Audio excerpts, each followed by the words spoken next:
السلام عليكم. أنا معاكم دكتور محمد جمال، استشاري طب الأطفال وحديث الولادة، وجاي النهاردة أكلمكم عن الكحة عند الأطفال، وهي من أكثر المشاكل انتشارا بين الأطفال وبالذات في فصل الشتاء، وده أمر طبعا بيؤرق الطفل والأهل مع بعض. والكحة هي عرض لكثير من الأمراض اللي ممكن تسبب كحة، زي التهاب الشعب الهوائية اللي ممكن يكون بكتيري أو فيروسي، حساسية الصدر واللي بنلاقي فيها الطفل عنده كحة بتزيد في الليل، تراكم الإفرازات في الأنف نتيجة حساسية الأنف أو التهابات الجيوب الأنفية، كمان التهابات الحنجرية اللي ممكن تسبب ضيق في مجرى التنفس، وده ينتج عنه ما يسمى مرض الخناق أو الكروب.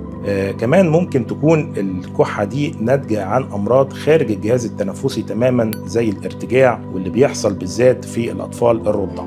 العلاج المناسب للكحة هو علاج السبب، لذلك كتير من الأهالي بيلجأوا إن هم ياخدوا أدوية الكحة، ولكن ده بيكون شيء مش مستحب لأنه ممكن يؤدي إلى زيادة الكحة. لذلك علاج الكحة هو علاج السبب، سواء كانت الكحة دي جافة أو كحة فيها بلغم.